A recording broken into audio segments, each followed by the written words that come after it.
Good evening everyone. कैसे हैं आप सब? उम्मीद करती हूँ सब लोग बहुत अच्छे होंगे। जितने भी कॉन्सेप्ट अब से पहले हमने पढ़े हैं, आई होप सबने रिवाइज कर लिए होंगे, है ना? क्योंकि थ्योरेटिकल पार्ट है, जैसे जैसे पढ़ते जाओगे पीछे पीछे भूलते भी जाओगे, है ना? और बड़े टेक्निकल सी चीज़ें हैं कि आपको ध्यान रखना है कि कौन सी परिभाषा है, किसने दी है ना? लिमिटेशंस की जो बात हुई है, कौन सी एक लिमिटेशन है, उससे रिलेटेड कोई कोट है तो वो किसने दिया है। तो ये सारी चीज़ें हमें कब पता चलेंगी? जब हम बार बार रिवाइज करते रहेंगे। तो आज की जो हमारी क्लास होगी, इसके बाद भी क्वेश्चंस हैं बहुत सारे और वो सॉल्व करेंगे। और जो क्वेश्चंस हैं वो ऑलरेडी अलग अलग स्टेट में पूछे गए हैं, जो भी उनका स्टैटिस्टिकल ऑफिसर के जो भी एग्जाम हुए हैं उनसे रिलेटेड, है ना?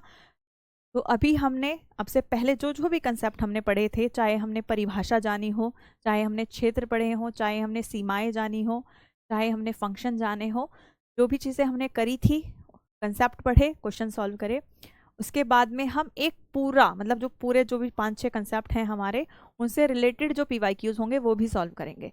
तो आज की जो हमारी क्लास रहेगी, इसके बाद भी PYQs हैं जो अलग अलग स्टेट में क्वेश्चंस पूछे गए हैं, है ना? तो वो भी हम सॉल्व करेंगे। तो क्लास पर थोड़ा सा ध्यान रहेगा अच्छे से। तो पहला क्या है? Distrust and misuses of statistic. ये हम पढ़ रहे थे, थोड़ा सा हमने कंसेप्ट जो थे उनको कवर भी कर लिया था। यहाँ पे बात हो रही है आंकड़ों पर अविश्वास और उनका दुरुपयोग की। तो ये क्वेश्चंस बार बार पूछा गया है इस परिभाषा से, अलग अलग स्टेट में क्वेश्चन पूछा गया था।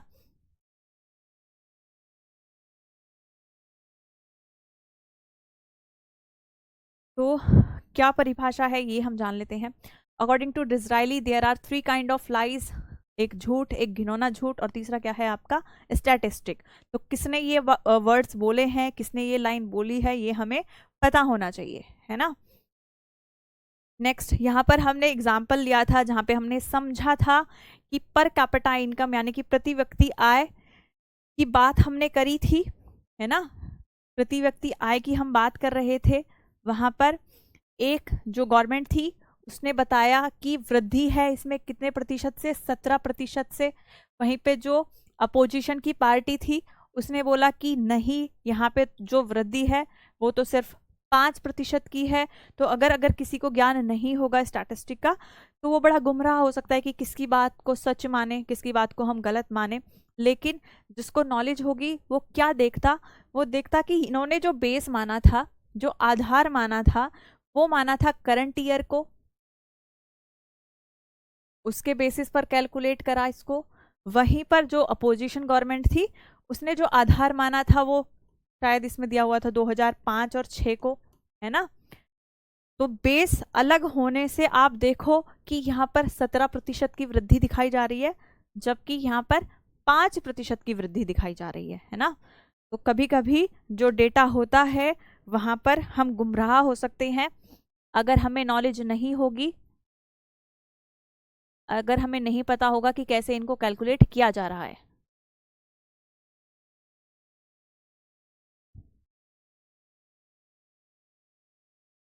ओके, तो यहाँ पे हमने जान लिया, एक बार रीड आउट कर लेते हैं। हाँ, एक ने 2011 को अपना आधार माना था, दूसरे ने 2004 और 5 को आधार माना था, और इसी के बेसिस पर जो रिजल्ट था, जो आउटकम था, पूरा का पूरा बदल गया। एक जगह 17% आया स्टैटिस्टिक, एक जगह आया 5% का। तो अभी हम जानेंगे कि कैसे गवर्नमेंट या फिर कोई भी इंसान, है ना, अपने सेल्फ इंटरेस्ट के लिए मैनिपुलेट कर सकता है किसको? डेटा को, उनके मेथड्स को, है ना? जो भी प्रक्रिया हमने जानी थी सारी, उसमें कुछ ना कुछ फेरबदलाव कर सकता है ताकि जो रिजल्ट आए वो उसके फेवर का रहे, उसके हित का रहे। तो क्या क्या हमने इसकी अर्थ जाना था? डिस्ट्रस्ट से हमने समझा था लैक ऑफ फेथ और कॉन्फिडेंस इन स्टैटिस्टिकल डेटा, यानी कि हमारा विश्वास नहीं है इसमें, जो भी डेटा है, जो भी आंकड़े हैं उन पर जो मेथड है, यानी कि जो विधियां अपनाई जा रही हैं स्टैटिस्टिक निकालने के लिए उन पर, और जो निष्कर्ष निकाला जा रहा है उस पर। जो स्टार्टिंग का है मैं ऑलरेडी पढ़ा चुकी हूँ, तो थोड़ा सा जल्दी जल्दी हम पढ़ेंगे, है ना? बाकी जहां से हमने नहीं पढ़ा था वहां थोड़ा डिटेल में देखेंगे और क्वेश्चंस भी आज हम सॉल्व करेंगे। इसके बाद क्या बोला गया? The general public, politicians and ले पर्सन्स ऑफन से स्टैटिस्टिक कैन प्रूव एनीथिंग और I don't believe in figures. जो लेमैन है, जो जनरल पब्लिक है, आम जनता जो है, जो पॉलिटिशियंस हैं उनका क्या कहना है कि सांख्यिकी किसी भी बात को साबित कर सकती है, किसी भी बात को साबित कर सकती है कि आपकी स्टैटिस्टिक, आपको अगर अपने हित में कोई रिजल्ट चाहिए, आप अपने अकॉर्डिंग जितने भी फंक्शन आप पढ़कर आए थे आप सब में फेर बदलाव कर सकते हो, है ना, और अपने अकॉर्डिंग चीजों को रिप्रेजेंट कर सकते हो, ठीक है। इसके बाद this distrust is not because statistic itself is faulty. ये भी हम बार बार पढ़ेंगे कि जो फॉल्ट है वो किस में, स्टैटिस्टिक में नहीं है। डिस्ट्रस्ट जो बना है वो आपके सांख्यिकी के वजह से नहीं बना है। जो हम अविश्वास करते हैं, जो हम ट्रस्ट नहीं कर पाते या संदेह करते हैं सांख्यिकी पर, वो सांख्यिकी पर संदेह नहीं होता, वो संदेह होता है जो लोग वो बना रहे हैं, है ना, जो लोग स्टैटिस्टिक के अकॉर्डिंग अपने रिजल्ट दिखा रहे हैं, जो यूजर्स हैं, उन पर संदेह होता है कि हो सकता है इन लोगों ने अपने अकॉर्डिंग अपने हित के अनुसार जो भी डेटा है उसको क्या करा है, मिसरिप्रेजेंट करा है, ठीक है। ओके वैशाली, डाउट सेशन के लिए मैं सर से बात करती हूँ, वो ओपन नहीं हो रहा है शायद, तो फिर आप मैसेज भी नहीं कर पा रहे होगे उसमें। चलिए आगे चलते हैं। स्टैटिस्टिक को हमने क्या माना है, ये न्यूट्रल है ना, ये क्या है, न्यूट्रल है, ना ये किसी के फेवर में है ना ये किसी के अगेंस्ट में है, लेकिन साइंटिफिक टूल है जिसको हम बोल रहे हैं, क्या है ये, साइंटिफिक टूल है, ये सिर्फ एक उपकरण है जिसका हम इस्तेमाल करते हैं। उसके बाद अगर अगर डिस्ट्रस्ट अराइज हो रहा है, अगर अविश्वास जनरेट हो रहा है, वो सिर्फ किसकी वजह से है, मिसयूज की वजह से है, और इग्नोरेंस बाय यूजर, कोई एक ऐसा यूजर है जिसको नहीं पता सही तरीके से कैसे इस्तेमाल करना है सांख्यिकी का, कोई इंसान ऐसा है जो जानबूझकर दुरुपयोग कर रहा है, तो इनकी वजह से ये अविश्वास है जो जनरेट हुआ है, ना कि सांख्यिकी की वजह से, क्योंकि सांख्यिकी क्या है, न्यूट्रल है, वो तो एक उपकरण है, साइंटिफिक हमारा टूल है, ठीक है। तटस्थ, ये हम पढ़ते हैं ना, इकोनॉमिक्स वाले बच्चे पढ़ते हैं डिफरेंस कर्व। अमन क्या आपका डाउट है? अगर मैं डाउट देखती रहूंगी तो पढ़ाऊंगी कैसे, आप मेरे को ये बताओ, है ना। तो फेमस कोट क्या है ये हम जान लेते हैं। पहला है देयर आर 3 काइंड ऑफ लाई, ये हमने पढ़ लिया। उसके बाद figure do not lie but lawyers figure, आंकड़े झूठ नहीं बोलते, झूठे लोग आंकड़ों का जाल बुनते हैं, है ना। हमने क्या पढ़ा, आंकड़े झूठ नहीं बोलते बल्कि झूठे लोग होते हैं जो आंकड़ों का जाल बुनते हैं। नेक्स्ट है statistic is a tissue of falsehood, आंकड़े झूठ का ताना बाना है। नेक्स्ट है एक औंस सच से टन आंकड़े बन सकते हैं। नेक्स्ट बोला कि आंकड़े हैं कुछ भी साबित कर सकते हैं और हो सकता है कुछ भी साबित ना करें, है ना, और हो सकता है कि जो आप साबित करवाना चाह रहे हो उस चीज को भी साबित आप कर जाओगे, इसकी वजह से जो भी प्रोसीजर है उसमें आप उसका दुरुपयोग करके। Statistic are the lies of the first order, आंकड़े सबसे बड़े झूठ हैं, ये चीज बोली गई है।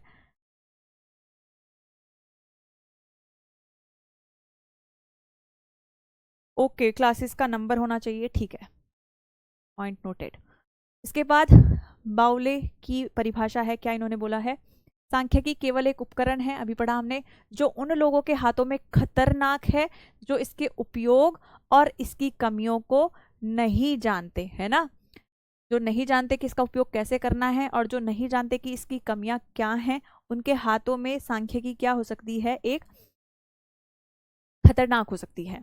इसके बाद किंग ने क्या बोला है, the science of statistic is the most useful servant but only of greater value to those who understand its proper use. इन्होंने भी बोला है कि सांख्यिकी विज्ञान जो है वो सबसे उपयोगी क्या है, सेवक है, लेकिन क्या इसका असली महत्व केवल उन्हीं लोगों के लिए है जो इसका सही उपयोग समझते हैं, ठीक है। उसके बाद फिर वही चीज बोली गई है कि अविश्वास जो है वो दुरुपयोग के कारण होता है, ना कि विषय के किसी अंतर्निहित दोष के कारण। अब कारण हम जान लेते हैं, यहाँ पर थे हम उस दिन, कि कारण क्या क्या है ना, कारण क्या क्या है जिनकी वजह से ये अविश्वास जो है वो उत्पन्न हुआ है लोगों में, कि हम जो डेटा है, जो आंकड़े हैं, उन पर विश्वास नहीं करते, जो विधियां हैं जिनका इस्तेमाल करा गया है स्टैटिस्टिक में, हम उन पर विश्वास नहीं करते, जो कंक्लूजन, जो निष्कर्ष निकाला गया है, जो कंक्लूड करके चीज़ें मतलब कंक्लूजन में आई हैं, उस पर हम विश्वास नहीं कर रहे हैं, तो उसके कॉजेस क्या हैं, कारण क्या है, ये हम जानेंगे, है ना।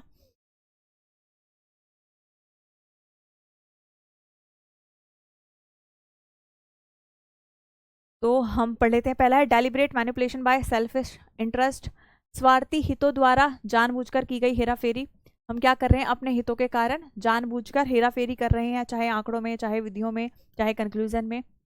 जैसे राजनेता, विज्ञापनदाता, व्यापारी, ये सब क्या करते हैं, अपने व्यक्तिगत लाभ के लिए जो आंकड़े हैं उनको तोड़ मरोड़ कर क्या करते हैं, पेश करते हैं, ताकि वोट बैंक बना सके, ताकि अपनी बिक्री को बढ़ाया जा सके।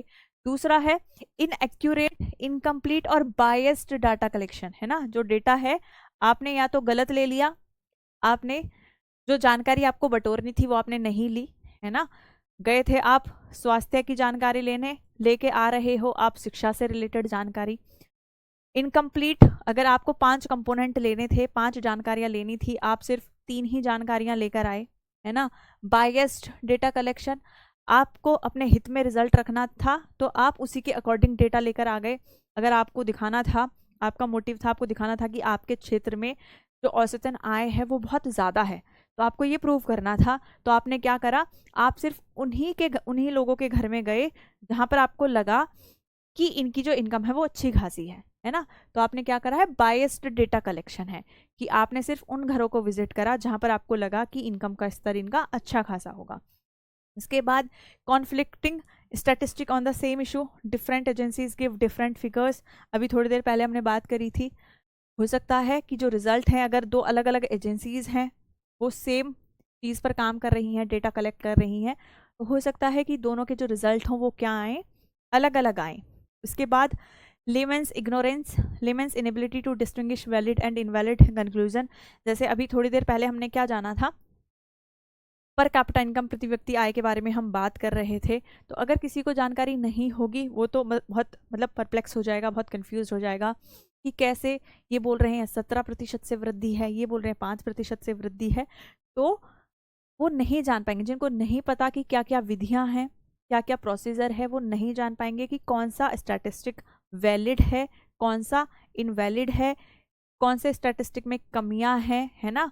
तो हम नहीं जान पाएंगे ये चीज़, तो आम आदमी की अज्ञानता, है ना। क्योंकि चलो हम तो पढ़ रहे हैं स्टैटिस्टिक को, लेकिन अगर जो इंसान नहीं पढ़ता, जिसको नहीं है समझ इस विषय की, तो वो लोग वैध और अवैध निष्कर्षों के में अंतर करने में क्या हो रहेंगे, असमर्थ रहेंगे। उनको नहीं पता कैसे हमें डिफरेंशिएट करना है वैध और अवैध जो भी निष्कर्ष निकले हैं उनमें। तकनीकी विधियों या सीमाओं को समझने में असमर्थता, उनको नहीं पता कि जो टेक्निकल मेथड्स हैं, जो सीमाएं हैं, वो क्या हैं इस विषय की। उसके बाद इम्प्रॉपर प्रेजेंटेशन, आपने जो ग्राफ बनाए हैं वो सही से प्रेजेंट नहीं करे। ये हमने प्रेजेंटेशन में पढ़ा था कि जब हमने डेटा आंकड़े जो थे उसका फर्स्ट उसमें कलेक्ट करा था, संग्रह करा था, सेकंड में हमने उनको व्यवस्थित करा था, है ना, कि जो रॉ डेटा था जिसकी ज़रूरत नहीं थी उसको हटाया। तीसरा जो फंक्शन था उसमें हमने प्रेजेंटेशन दिखाई थी। तो अगर आप सही तरीके से प्रस्तुत नहीं कर रहे हो डेटा को, आंकड़े को, ग्राफ गलत बनाया है, एवरेज गलत तरीके से आपने ड्रॉ करा है, कि एक्सट्रीम वैल्यूज थी, मान के चलो कुछ आपको आय निकालनी थी, इसमें बहुत सारे लोग थी, मतलब 5 इंसान थे जिनकी आपको औसत आय निकालनी थी, जिनमें से 4 व्यक्ति की जो आय थी वो बहुत कम थी, एक व्यक्ति था जिसकी लाखों में थी, तो आपको औसत निकालना था, है ना। यहाँ पे आप क्या देख रहे हो कि जो एक्सट्रीम वैल्यूज हैं उनसे ज़्यादा प्रभाव पड़ेगा किस पर, आपके औसत पर। तो अगर आप गलत मेथड का इस्तेमाल कर रहे हो, परसेंटेज विदाउट बेस, कोई बेस मतलब बेस नहीं माना, आधार नहीं माना, या फिर जो उचित आधार मानना चाहिए था, जैसे एग्जाम्पल में एक सरकार ने उधार, जो अपोजिशन था उसने उधार माना था किसको, 2004, जो आधार माना था प्रति व्यक्ति आय कैलकुलेट करने के लिए 2004 को माना था, दूसरे ने कितना माना था, 2011 को। तो अगर आप उचित आधार नहीं लोगे तो जो आप वृद्धि दिखा रहे हो, चाहे किसी भी वेरिएबल में आप दिखा रहे हो, वो क्या है, गलत है ना, वो क्या है, वो गलत है। तो इम्प्रॉपर प्रेजेंटेशन ये भी कारण है किसका, आपके अविश्वास उत्पन्न होने का। उसके बाद है स्मॉल और नॉन रिप्रेजेंटेटिव सैंपल, जैसे मैंने अभी बात करी कि हम बोलते हैं कि अगर आपको सही रिजल्ट दिखाने हैं तो जो नमूना है, जो नमूने हैं, जो सैंपल है वो ज़्यादा होना चाहिए, है ना, तभी तो हम सामान्यीकरण कर पाएंगे। लेकिन आप क्या कर रहे हो, कम सैंपल ले रहे हो। आपको दिखाना था 200 लोगों की औसत आय और आप सिर्फ 5-10 लोगों की आय जानकर उसी से निष्कर्ष निकाल रहे हो कि औसत आय क्या है। तो ये भी एक कारण है आपके डिस्ट्रस्ट को उत्पन्न होने का। नेक्स्ट है figures appear scientific and are blindly believed without verification. आंकड़े वैज्ञानिक प्रतीत होते हैं और बिना सत्यापन के उन पर आंख बंद करके विश्वास कर लिया जाता है। जैसे अगर आप पीसीएस की तैयारी करोगे, यूपीएससी की तैयारी करोगे, तो हमसे क्या चीज़ बोली जाती है कि जब हम आंसर राइटिंग करेंगे ना तो हमारे पास फैक्ट होने चाहिए, है ना।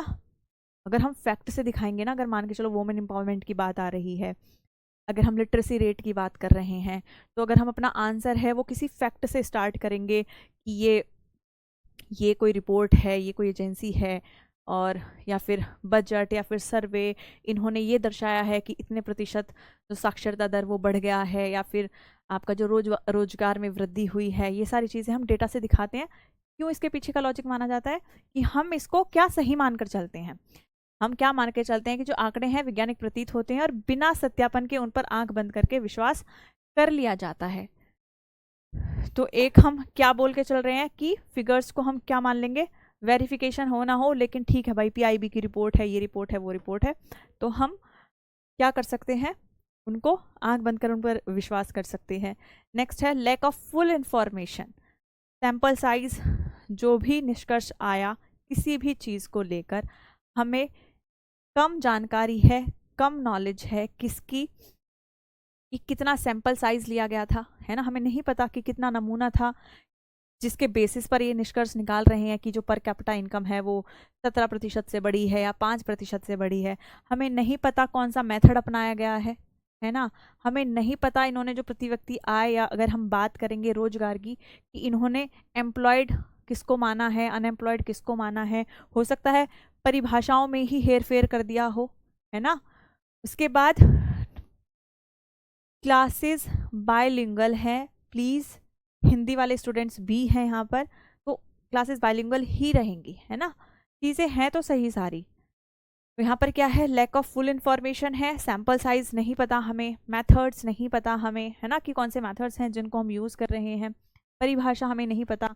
अगर हम एम्प्लॉयमेंट की बात कर रहे हैं, कितने लोग एम्प्लॉयड हैं, कितने लोग अनएम्प्लॉयड हैं, तो हमें प्रॉपर परिभाषा भी तो बतानी पड़ेगी कि अगर आप कह रहे हो 100 में से 60 जो व्यक्ति हैं वो एम्प्लॉयड हैं और 40 अनएम्प्लॉयड हैं, तो हमें परिभाषा भी तो पता होनी चाहिए कि किन व्यक्तियों को आप एम्प्लॉयड मान रहे हो और कौन से वो व्यक्ति हैं जिसको आप अनएम्प्लॉयड मान रहे हो, है ना। तो ये भी बिल्कुल हमें जानकारी अगर नहीं होगी, फुल इंफॉर्मेशन हमारे पास नहीं है, तो कैसे हम विश्वास कर पाएंगे, कैसे हम ट्रस्ट कर पाएंगे स्टैटिस्टिक पर, है ना। उसके बाद आगे चलते हैं, ये सारे कॉजेज थे। Over generalization from limited data, अभी हमने बात करी ना कि आप से बोला गया कि आपके क्षेत्र में औसतन आय कितनी है, और आपने 10 लोगों को पकड़ा, इनसे सैंपल बटोरा, है ना, और उसी के बेसिस पर बता दिया कि आपके क्षेत्र में जो औसत आय है वो 20,000 है ना। तो आपने क्या करा है, ओवर जनरलाइजेशन, सीमित डेटा लिया, नमूना जो था वो कम लिया, और इसी के आधार पर आपने 2000 लोगों की औसत आय बता दी। तो ये तो गलत है, कम से कम इसका 10% तो लेते, कम से कम 200 तो एटलीस्ट मेंबर कलेक्ट करते, उनकी आय जानते, तब औसत निकालते, है ना। उसके बाद मिसयूज ऑफ टेक्निकल टर्म्स, यानी कि एवरेज विदाउट स्पेसिफाइंग मीन और मीडियन। अभी हमने बात करी थी ना कि आप औसत बता रहे हो, लेकिन आप ये नहीं बता रहे कि आपने मीन के थ्रू निकाला है, मीडियन के थ्रू निकाला है, या फिर मोड के थ्रू निकाला है ना। बिल्कुल आगे जो न्यूमेरिकल्स होंगे ऑब्वियसली वो सॉल्व भी करे जाएंगे, है ना। वो बोल बोल के थोड़ी नहीं बताऊंगी कि आर की वैल्यू ये है, आर स्क्वायर की वैल्यू ये है, ये क्या दर्शाएगा, वो ऑब्वियसली वो लिखकर ही बताया जाएगा, है ना। पर ये थ्योरी है, बहुत सारे कंसेप्ट हैं, अगर मैं लिखूंगी तो मैं एक ही लैंग्वेज होगी जिसमें लिख पाऊंगी, या तो हिंदी में या तो इंग्लिश में, फिर मीडियम में प्रॉब्लम होगी, है ना। और थ्योरी में कोशिश करनी है शॉर्टकट नहीं अपनाने कि मैडम 4 पेज में सब कुछ बता दें। तो अगर थोड़ा सा लेंथी कंटेंट हो रहा है तो उसका फ़ायदा ही मिलेगा, नुकसान उसका नहीं होगा, है ना। बेशक हम थोड़ा सा एक्स्ट्रा पढ़ लें, बट ऐसा कुछ ना छोड़े हम कि हमारे क्वेश्चंस ना लग पाए, ठीक है। उसके बाद मिसयूज ऑफ टेक्निकल टर्म्स हमने जान लिया। एवरेज बोल दिया, हमें नहीं बताया कि मीन से निकाला है औसत, या फिर मीडियन से निकाला है ना, या फिर मोड से। उसके बाद नेक्स्ट है द प्राइमरी कॉजेज मिसयूज, जो आपके अविश्वास का जो कारण है, मेन कारण क्या है, दुरुपयोग, है ना। मेन कारण क्या है, दुरुपयोग, कि लोग इसका दुरुपयोग करते हैं। ओके, अब कुछ एग्जाम्पल से हम देख लेते हैं। ये बुक है और इस बुक से क्वेश्चन पूछे गए थे, शायद आपके राजस्थान का जो असिस्टेंट प्रोफेसर मैं बोल रही हूँ, असिस्टेंट स्टैटिस्टिकल ऑफिसर में ये वाला क्वेश्चन पूछा गया था। तो उसमें पूछा गया था कि ईयर कौन सा था, है ना। लेकिन अगर हमें पता भी हो कि किसकी बुक है, ये डैरल हफ की बुक है, और क्या है, how to lie with statistic. इन्होंने पूरी बुक ही किस पे बनाई है, कि जो स्टैटिस्टिक है, how to lie with statistic, कि कैसे आप स्टैटिस्टिक का सहारा लेकर झूठ बोल सकते हो बड़े ही कॉन्फिडेंस के साथ, है ना। तो अभी हम पढ़ लेते हैं एक बार एग्जाम्पल्स के साथ। पहला है misuse occurs when statistic are deliberately और अनइंटेंशनली ट्विस्टेड। दुरुपयोग कब होगा, या तो आप आंकड़े जो है उनको जानबूझकर, है ना, या तो आप जानबूझकर उन पर क्या कर रहे हो, हेर फेर कर रहे हो सकता है कि आपको जानकारी नहीं है, तो अनइंटेंशनली भी अगर चीजें हो रही हैं, जाने अनजाने में जो चीजें हो रही हैं, वो भी आपका दुरुपयोग में ही आएगा, है ना। चाहे आप उनका मिसयूज कर रहे हो, चाहे आपको नॉलेज नहीं है, लैक ऑफ नॉलेज की वजह से आप गलत चीजें रिप्रेजेंट कर रहे हो, ये भी किसका हिस्सा है, ये भी कारण बनते हैं कि हम अविश्वास करते हैं किस पर, स्टैटिस्टिक पर। उसके बाद टाइप बताया गया है कि कौन कौन से मेजर टाइप कौन से हैं मिसयूज के। पहला है फॉल्टी और बायस्ड कलेक्शन ऑफ डेटा। सबसे पहली जो हमारी प्रक्रिया है, पहला जो चरण है हमारा, वो होता है आंकड़ों को कलेक्ट करना, डेटा को कलेक्ट करना। तो अगर यहाँ पे ही आप दुरुपयोग करो कि बायस्ड कलेक्शन कर लो, अगर आप दर्शाना, जैसे मैंने अभी एग्जाम्पल लिया था कि अगर आपको दर्शाना है कि हमारे क्षेत्र की आय अच्छी है, तो आप क्या करोगे, आप अच्छे अच्छे घरों से जाकर डेटा कलेक्ट करके आओगे। अगर आपको रिप्रेजेंट करना है कि आपके क्षेत्र में जो औसत आय है वो बहुत कम है, तो हो सकता है आप जो गरीब लोग हैं सिर्फ उनके घर में ही जाके डेटा कलेक्ट करो, है ना। तो आप क्या कर सकते हो, पक्षपातपूर्ण डेटा है जिसको आप कलेक्ट कर सकते हो। उसके बाद फॉल्टी, गलत, इनएडुकेट सैंपल, अभी जैसे बात करी थी कि 2000 लोगों की औसत आय दिखानी है, आप 10 लोगों के बेसिस पर ही बता रहे हो।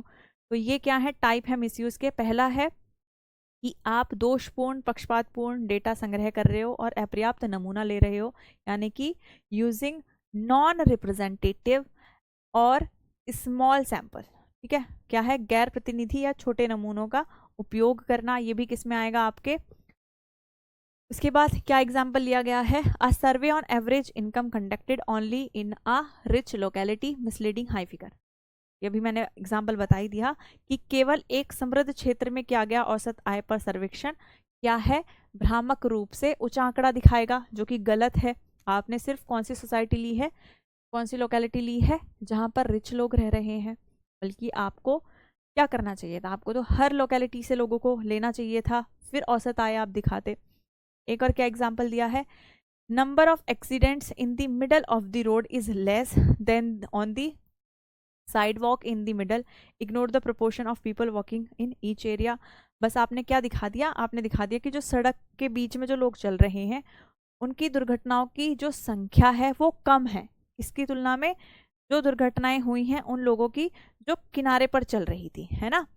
तो इसका मतलब क्या है, हम बीच में चले। ये आंकड़ा क्या मिसरिप्रेजेंट कर रहा है, ये क्या बता रहा है कि जो सड़क दुर्घटनाएं होती हैं उन लोगों के साथ ज़्यादा दुर्घटनाएं हो रही है जो किनारे पर चलते हैं, किसकी तुलना में, जो बीच रास्ते पर चल रहे थे। तो इससे कंक्लूजन क्या निकलता है कि हमें बीच सड़क पर चलना चाहिए, है ना। ये भी क्या है, एक मिसरिप्रेजेंट आप कर रहे हो, इनएडिक्वेट आप जो डेटा है वो कलेक्ट कर रहे हो।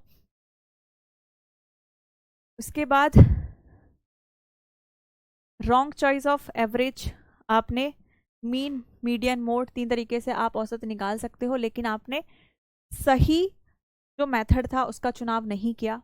Using mean when data is skewed, आपने क्या करा कि मीन का इस्तेमाल कर लिया जब जो डेटा था, जो भी आइटम्स आपके पास गिवन थे, जो भी सैंपल था, उसमें आउटलायर्स थे। जैसे मैं इनकम का एग्जांपल भी लेके चल रही थी कि 5 लोगों की आप औसत आय दिखा रहे हो, 4 लोगों की बहुत ज़्यादा कम है, एक की बहुत ज़्यादा एक्सट्रीम है, यानी कि आउटलायर्स हैं, एक्सट्रीम वैल्यूज़ में बहुत ज़्यादा डिफरेंस है। तो उसमें आप गलत मेथड या गलत विधि का चुनाव कर रहे हो। आगे हम पढ़ेंगे, जब हम एवरेज निकालना सीखेंगे, जब हम सेंट्रल टेंडेंसी केंद्रीय प्रवृत्ति पढ़ेंगे, तो हम कैलकुलेट करना तो सीखेंगे ही सीखेंगे, हम ये भी जानेंगे कि मीन का इस्तेमाल कहाँ पर करना चाहिए, है ना, मीडियन का कहाँ पर हम इस्तेमाल करें, या कहाँ पर अगर मीडियन का इस्तेमाल करेंगे तो जो हमारा निष्कर्ष है वो गलत आ सकता है, कहाँ पर मोड इस्तेमाल करना चाहिए, ये सब चीज़ें।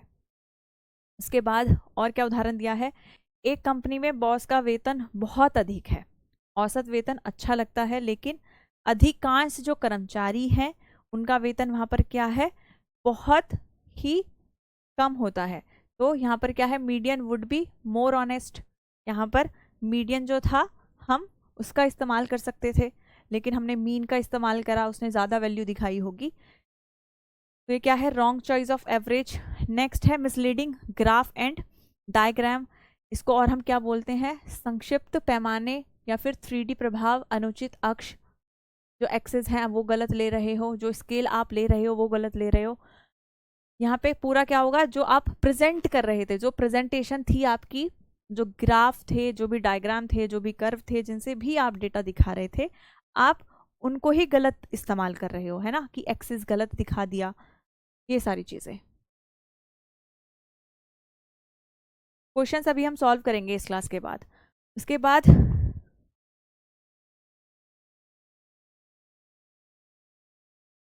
हाँ, क्वेश्चंस भी हैं।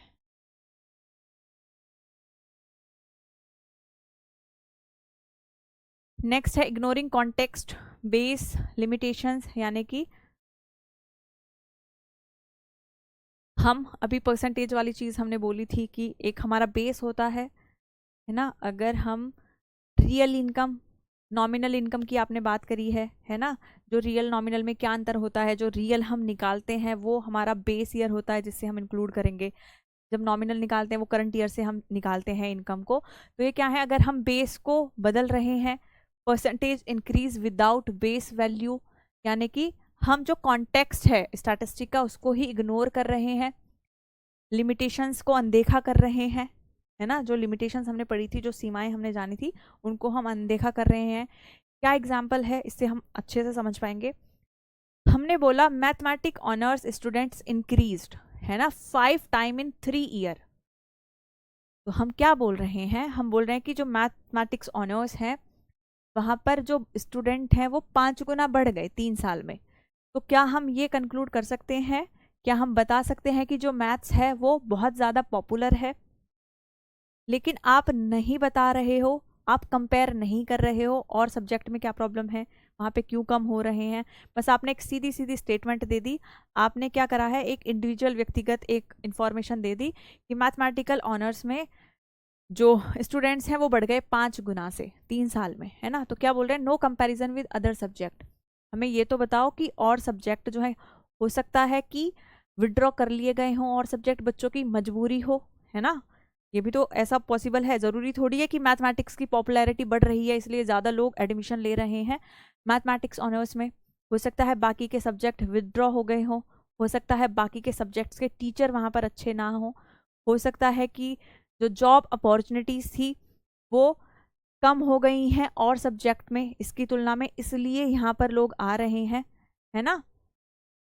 तो ये चीज़ें हैं, ये क्या है, यहाँ पर आप इग्नोर कर रहे हो कॉन्टेक्स्ट को, ये भी क्या है, एक आपकी।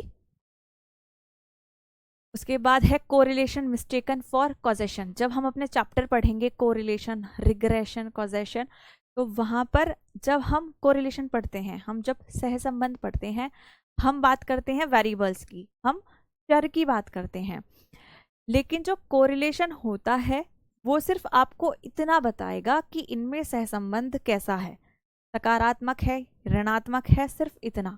अगर हम कोरिलेशन की बात करें, अगर हम बोल रहे हैं इनकम का प्रभाव है किस पर, हम सिर्फ ऐसे पढ़ेंगे कि जो इनकम है और जो हमारी एजुकेशन है,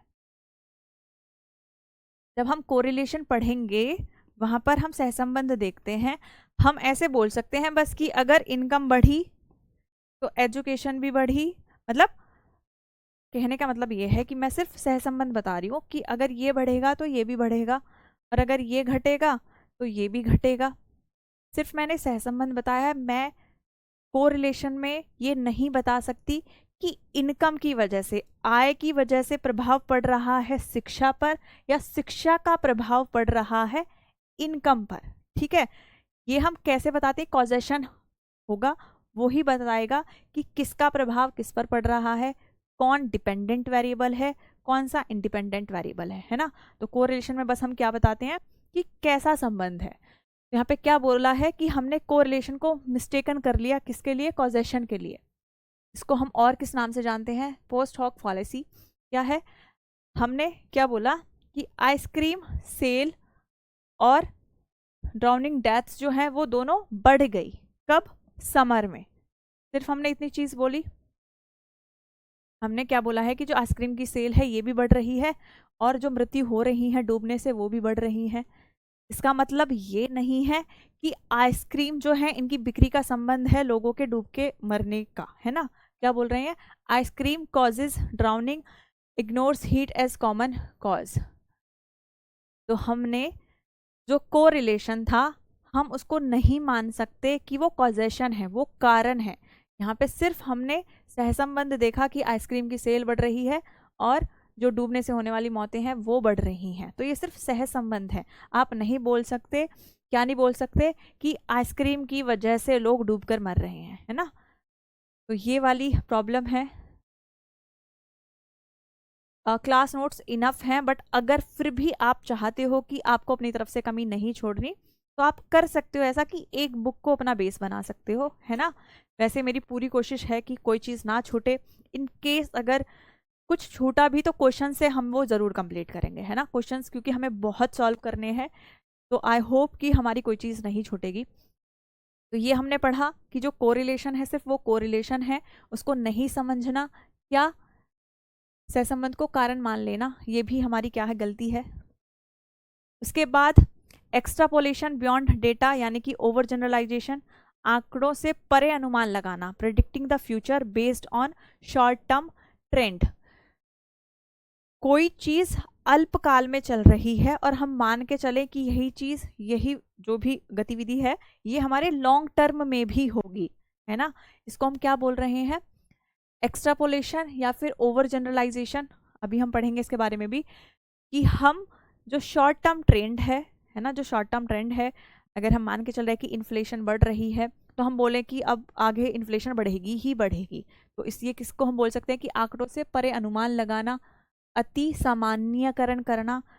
उसके बाद नेक्स्ट है आपका सेलेक्टिव इनकम्प्लीट रिपोर्टिंग, यानी कि चेरी पिकिंग, चयनात्मक और अपूर्ण रिपोर्टिंग या मनचाही जानकारी चुनना।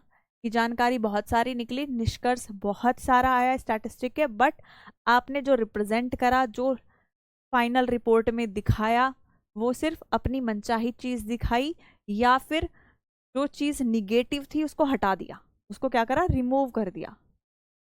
तो हम क्या बोल रहे हैं? क्या डेटा आया हमारे पास? 99% of people who drink alcohol die before age 100। तो हम बोल रहे हैं एल्कोहल इज हार्मफुल, है ना। हमसे क्या बोला गया है कि 99% लोग जो ड्रिंक करते हैं वो 100 वर्ष की जो आयु है उससे पहले ही मर जाते हैं। यहाँ पे कंपैरिजन नहीं हुआ किनके साथ? कि जो नॉन ड्रिंकर्स हैं। Almost everyone dies before 100 anyway. बस ये बोल दिया कि जो 99% लोग हैं जो ड्रिंक करते हैं वो 100 से पहले मर जाते हैं, बट इन जनरल जो ड्रिंक नहीं करता वो भी हम क्या देखते हैं? इन जनरल सेंस हम देखते हैं कि वो 100 से कम ही जी पाता है। तो ये भी क्या है कि आपने क्या करा है? सेलेक्टिव इंफॉर्मेशन दी है, या फिर आप बोल सकते हो कि इनकम्प्लीट रिपोर्टिंग है ये, है ना। उसके बाद biased presentation, omitting sample size और एरर, पक्षपातपूर्ण प्रस्तुति। आपने डेटा कलेक्ट कर लिया, आपने उसको ऑर्गेनाइज कर लिया, जब प्रस्तुतिकरण की बात आई तो आप बायस्ड हो गए, पक्षपात हो गए, है ना। कुछ सैंपल को आपने हटा दिया जो आपको लग रहा था, आपने बहुत सारा सैंपल कलेक्ट करा, आपको लगा कि कुछ सैंपल ऐसा है जो आप अपने हित में रिजल्ट लाना चाह रहे हो, उसको उसके पोज में जा सकता है, तो आप क्या कर सकते, पॉसिबिलिटी होंगी कि वो डाटा हटा दिया जाए, वो सैंपल हटा दिया जाए, है ना। यानी कि न्यू ड्रग क्योर 80%, आपने क्या बोला कि नई ड्रग आई है और वो 80% लोग हैं जिनको ठीक कर रही है, लेकिन आपने टेस्ट किस पर किया है, सिर्फ 5 लोगों पर, है ना। आपने क्या करा है, सिर्फ 5 लोगों पर उसका टेस्ट करा और बोल दिया कि भाई ये तो 80% लोगों को ठीक कर देगी। तो ये भी क्या है, ये बायस प्रेजेंटेशन है। आप जो सैंपल का साइज है आपने उसको कम कर दिया है, उसको ऑमिट कर दिया है। I don't have any idea कि कितने बच्चों ने ज्वाइन करा है, एक बार मैं सर से लूँगी इन्फॉर्मेशन, है ना। लास्ट टाइम तो डेटा मेरे को याद है, अभी करंट का नहीं है। नेक्स्ट है percentage tricks without base year. क्या है ये ट्रिक्स विदाउट बेस ईयर? यहाँ पर भी जीडीपी के साथ खेला जा सकता है कि ऐसा बेस ईयर ले लिया जाए, ऐसा बेस ईयर ले लिया जाए जहाँ पे जो जीडीपी थी पहले बहुत कम थी और अभी जो लेवल होगा वो बहुत बढ़कर आ जाएगा, जो ग्रोथ रेट आएगा वो बहुत बढ़कर आएगा, है ना। तो यहाँ पर क्या है, परसेंटेज की भी ट्रिक्स होती हैं। क्या क्या एग्जाम्पल से समझेंगे। क्या बोला है, मैथमेटिक्स स्टूडेंट्स इंक्रीज 500%। हमने क्या बोला कि जो मैथमेटिक्स स्टूडेंट्स हैं वो 500% बढ़ गए, और बेस किसको माना था, 2 स्टूडेंट, बेस था 2 स्टूडेंट का। अगर आप ये लाइन ना पढ़ते और आप सिर्फ इतना पढ़ते कि मैथमेटिक्स स्टूडेंट्स इंक्रीज 500%, माइंड में क्या फिगर आती कि भाई 200 बढ़ गए, 500 बढ़ गए, 800 बढ़ गए, 1000 हो गए, है ना। लेकिन जब आपने यहाँ पे देखा कि बेस 2 स्टूडेंट का था और अब 12 हो गए, और दूसरी चीज क्या करी है कि कंपैरिजन भी नहीं दिखाया दूसरों के साथ, इसके तो सिर्फ 2 से 12 हुए हैं, हो सकता है दूसरे के 50 से 100 हो गए हों, है ना। तो मेनली तो वो ज़्यादा इंप्रूवमेंट है, लेकिन यहाँ पे आप क्या दिखाओगे कि 500% का इंक्रीज है। तो बेस भी तो बताओ हमें कि बेस कितना है, तभी तो हम जानेंगे कि 500% कितना रिप्रेजेंट कर रहा है। ओके, नेक्स्ट है डिस्कार्डिंग अनफेवरेबल डेटा। अभी थोड़ी देर पहले मैंने बताया था, इसमें भी हम क्या कर सकते हैं कि जो डेटा हम कलेक्ट करेंगे, जो भी आंकड़े हम संग्रहित करेंगे, उसमें अगर हमें लगेगा कि ये डेटा हमारा जो रिजल्ट है के अपोज में जा सकता है, तो हम उसे क्या करेंगे, हटा देंगे, कीप, या फिर हम जो सर्वे है उसको बार बार रिपीट करते रहेंगे जब तक हमारा मनचाहा रिजल्ट ना आ जाए, है ना। Keep repeating survey till the Dzire result appear. उसके बाद है एम्बिगस डेफिनेशन, शिफ्टिंग लेवल। जैसे हम बोल रहे हैं कि अनएम्प्लॉयमेंट कम हो गया, अब हमें बताना भी तो है कि अनएम्प्लॉयमेंट से आप क्या समझ रहे हो। इन जर्नल हम अनएम्प्लॉयमेंट की परिभाषा क्या पढ़ते हैं कि वो इंसान जो अभी करंट में ट्रेंड में जो भी वेज रेट है उस पर काम करने के लिए तैयार है ना। जो करंट में वेज रेट है उस पर काम करने के लिए तैयार है, बट उसको काम नहीं मिल रहा है ना, हम तब उसको अनएम्प्लॉयमेंट मानेंगे। लेकिन आप कुछ और परिभाषा कर दो उसकी, तो अनएम्प्लॉयमेंट फेल, हमने क्या परिभाषा ही बदल दी, उसकी वजह से भी जो हमारा डेटा है वो बहुत मैनिपुलेट हो सकता है। नेक्स्ट क्या बोला गया है, misuse does not mean statistics are wrong. बार बार वही चीज़ बोली जा रही है, जो सब्जेक्ट है उसका सपोर्ट करा जा रहा है कि सब्जेक्ट की गलती नहीं है, सांख्यिकी की गलती नहीं है, स्टैटिस्टिक की गलती नहीं है, ये तो एक साइंटिफिक टूल है, ये तो क्ले है, और क्या क्या बोला गया है, ये तो एक उपकरण है, ये तो न्यूट्रल है, और सारा दोष किसका है, ऑब्वियसली, और वो सच भी है, सारा दोष किसका है, जो इसको मिसयूज कर रहे हैं, जो इग्नोरेंट हैं, जिनको नॉलेज नहीं है उनका। तो क्या बोला है, misuse does not mean statistic are wrong, it means the interpretation और प्रेजेंटेशन इज फॉल्टी, है ना। जो आप विश्लेषण निकाल रहे हो, जो व्याख्या निकाल रहे हो, जो आप प्रस्तुत कर रहे हो, जिस तरीके से आप डेटा को कैलकुलेट कर रहे हो, या जो भी विधियां आप अपना रहे हो, उनमें फॉल्ट है। Statistic can be used or misused, never abused, in the sense that number lie by themselves. जो नंबर आप दिखाते हो, क्योंकि स्टैटिस्टिक हमने बोला कि क्वांटिटेटिव डेटा को ही दिखाता है, गुणवत्ता या क्वालिटेटिव वैल्यूज को नहीं दिखाते हैं ये। तो ये जो नंबर्स हैं ये खुद झूठ नहीं बोलते, है ना, ये खुद झूठ नहीं बोलते, इनसे झूठ बुलवाया जाता है ना। तो स्टैटिस्टिक कैन बी यूज्ड, हम इसको यूज कर सकते हैं अच्छे सेंस में, हम इसका दुरुपयोग कर सकते हैं, लेकिन हम इस पर ब्लेम नहीं डाल सकते, हम इस पर ब्लेम नहीं डाल सकते हैं। गुड इवनिंग पूजा। ओके, अब कैसे हम ये मिसयूज हैं इनको अवॉइड कर सकते हैं, क्योंकि ये तो खतरनाक चीज़ है, हम पढ़कर आए अभी, है ना।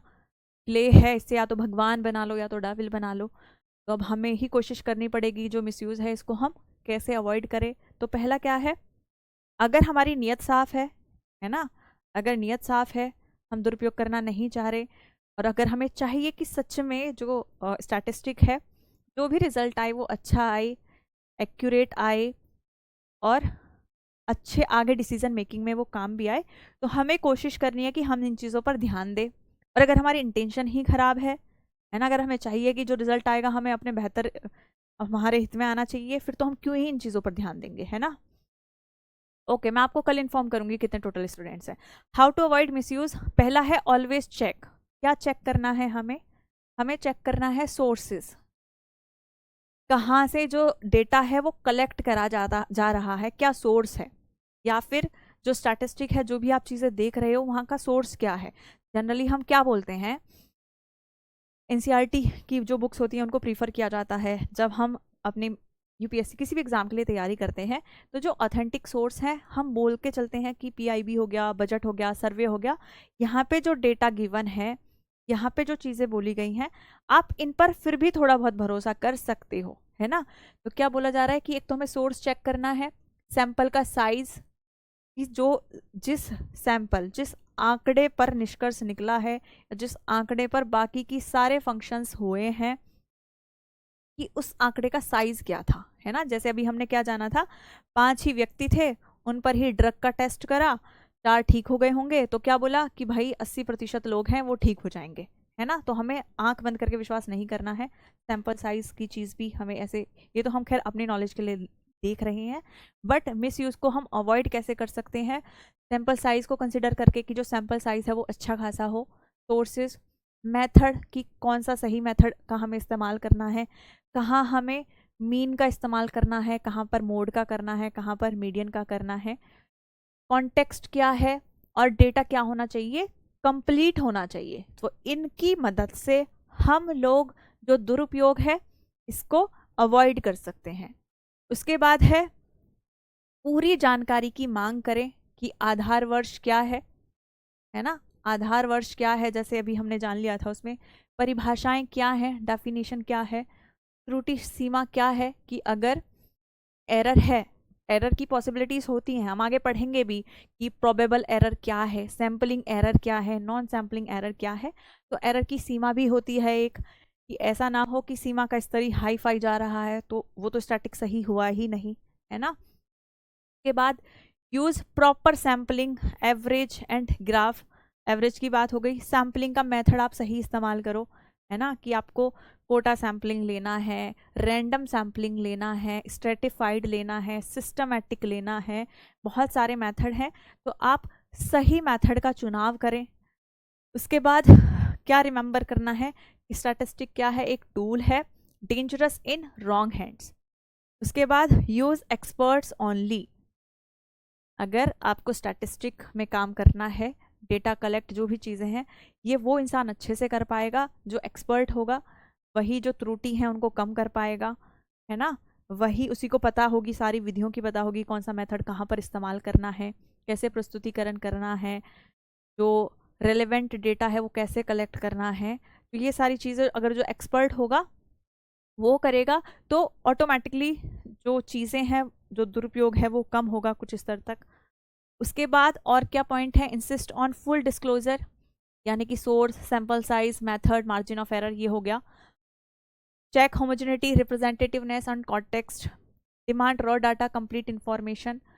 उसके बाद ये रिपीट हुए हैं वाले पॉइंट, है ना, इसलिए जल्दी बता रही हूँ मैं। Proper training of enumerators and clear definitions, कि अगर आप अनएम्प्लॉयड अनएम्प्लॉयड का डेटा निकाल रहे हो तो आपको प्रॉपर परिभाषा पता हो कि किस व्यक्ति को मैं मानूंगी कि ये बेरोजगार है, किसको मैं मानूंगी कि इसके पास रोजगार है। उसके बाद जो गन्ना करता होंगे उनकी ट्रेनिंग अच्छी हो, एक्सपर्ट की बात हमने करी थी, एक्सपर्ट हो, वरना उनको ट्रेनिंग वगैरह अच्छे से प्रोवाइड कराओ। और फिर क्या बोला है, statistic is a servant not a master, ठीक है। उसके बाद ये सारी चीजें थी, इसमें कुछ क्वेश्चंस हम लोग सॉल्व कर लेते हैं, सब लोग आंसर करेंगे। Who said there are 3 kind of lies, झूठ, सफेद झूठ और सांख्यिकी। तो हमें बताना है कि ये किसने बोला है, और ये क्वेश्चन आए हुए हैं, है ना। जो चैप्टर है सांख्यिकी हम पढ़ रहे हैं, स्टैटिस्टिक, उसमें हमने परिभाषा पढ़ी है, स्कोप पढ़ा है, डेफिनेशन, स्कोप, फंक्शन, लिमिटेशंस। अभी ऊपर ही लिखा हुआ था टॉपिक का नाम। तो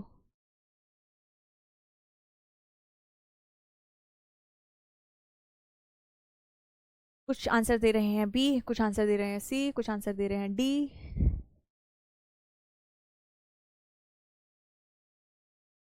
ओके, ज़्यादातर जो आंसर आ रहे हैं वो आ रहे हैं सी के, ठीक है।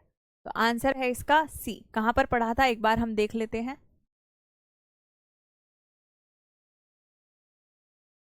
चैप्टर जो बोल रहे हैं कि प्लीज मैम चैप्टर का नाम बता दीजिए, करिए चैप्टर का नाम। चैप्टर तो स्टैटिस्टिक है, उसका जो जो प्रॉपर ये वर्ड लिखा हुआ है आपके सिलेबस में, है ना, distrust and misuse of statistic. तो डिजराइली ने ही बोला है ये कि झूठ 3 प्रकार के होते हैं, झूठ, घिनौना झूठ और आंकड़े, और कई पेपरों में आया है ये क्वेश्चन। उसके बाद चलते हैं हम लोग नेक्स्ट क्वेश्चन पर।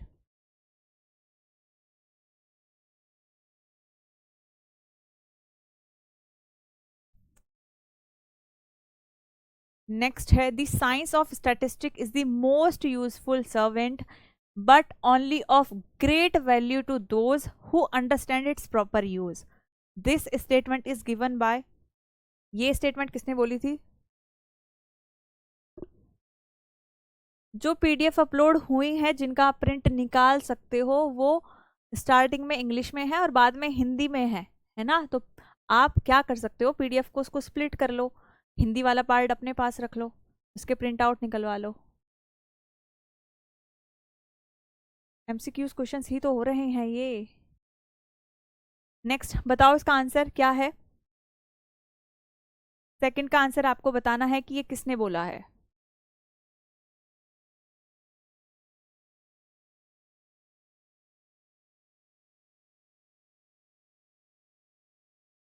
जब हम ये पढ़ते हैं तो उस टाइम पे बड़ा अच्छा अच्छा लगता है कि अच्छा WI किंग ने ये बोला है, ब्राउली ने ये बोला है, बाउली ने ये बोला है, उसके बाद हफ ने ये बोला, मतलब जो भी नाम है जो भी हमने पढ़े हैं यहाँ पे, तो इजीली लगता है ना, अभी जैसे पहले वाला था। लेकिन जब एकदम से क्वेश्चन आते हैं ना, दिमाग घूम जाएगा सारा कि किसने बात बोली है, क्योंकि कहीं ना कहीं हमने इनकी भी परिभाषा जानी है, कहीं ना कहीं हमने इनकी परिभाषा भी पढ़कर आए हैं, बाउली की भी पढ़ी है, किंग की भी पढ़ी है, डिज़राइली की भी पढ़ी है। तो हम भूल जाएंगे कि किसकी परिभाषा क्या थी। तो इनके लिए आप जो नोट्स प्रिंट आउट मिल रहे हैं उनको हाईलाइट कर लेना परिभाषाओं को। तो ये तो बिल्कुल ऐसे टिप्स पर होने चाहिए कि ऐसे क्वेश्चंस में प्लीज गलती करके मत आना, है ना। यहाँ पे तो कुछ ऐसा भी नहीं है कि टेक्निकल है, बड़ी मुश्किल से किसी को समझ में आएगा या क्वेश्चन सॉल्व नहीं होगा, मैथ्स कमज़ोर है, यहाँ ऐसे जो एक्सक्यूजेज हैं वो बिल्कुल नहीं आने चाहिए। यहाँ आपका ही सारा वर्क है कि आप कैसे इनको रिमेंबर कर पा रहे हो, कैसे याद कर पा रहे हो, रिकॉल कर पा रहे हो, ठीक है। तो जो दूसरा है इसका आंसर क्या है आपका, WI किंग, इन्होंने बोला है कि ये क्या है, मोस्ट यूजफुल सर्वेंट है, जो किसके लिए ग्रेट वैल्यू होगी, जो इसको समझेंगे, जो इसका प्रॉपर यूज को समझेंगे, ठीक है। उसके बाद नेक्स्ट है आपका, statistic only furnishes a tool dangerous in the hand of those who do not know it uses and it's deficiency. Third का आंसर आपको बताना है, ये किसने बोला है, एक बार पढ़ो ये।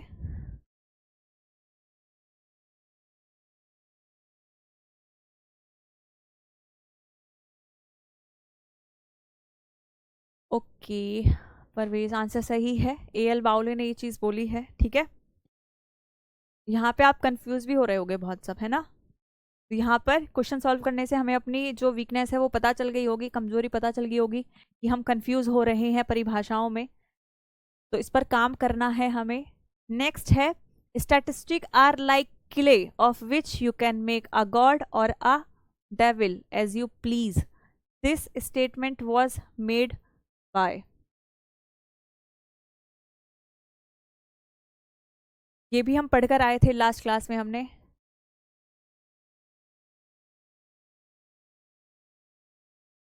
फोर का आंसर आपको बताना है। सी इसका आंसर है। बहुत सारे बच्चे सही भी दे रहे हैं आंसर, कुछ गलत भी दे रहे हैं, तो जो गलत दे रहे हैं उनका आज होमवर्क है कि सारे जो भी परिभाषाएं हैं उनको लिखना है ना, और किसी ना किसी टेक्निक से याद करने की कोशिश करना, कि जब हम एक एक परिभाषा पढ़ते हैं तो याद हो जाती है, और जब आए ना बहुत सारे क्वेश्चंस परिभाषाएं तो सब दिमाग में इधर इधर उधर हो जाएगा।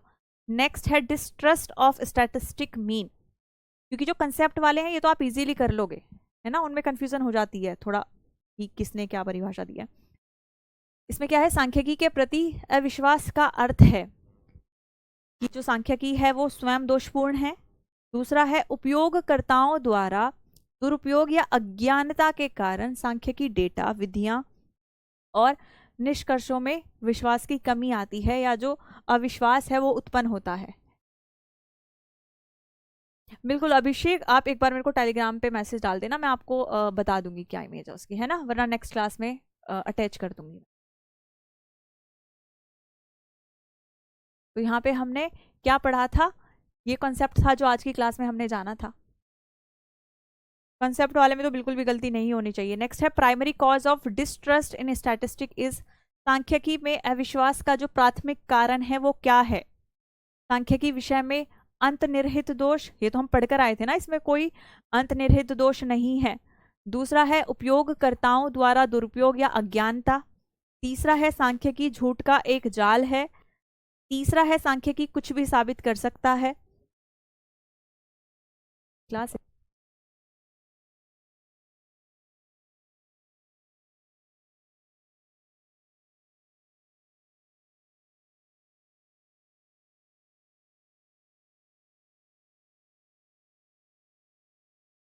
नेक्स्ट है प्राइमरी कॉज क्या है आपके डिस्ट्रस्ट का, आंसर बताना है आपको 6 का। बार बार पढ़ा था, गलती नहीं होनी चाहिए। क्वेश्चंस और भी है बट क्लास का टाइम हो गया है, नेक्स्ट क्लास स्केड्यूल्ड है यहाँ पर, तो कल जो ये क्वेश्चंस है ये तो हम सॉल्व करेंगे ही करेंगे, अभी आगे और क्वेश्चंस थे।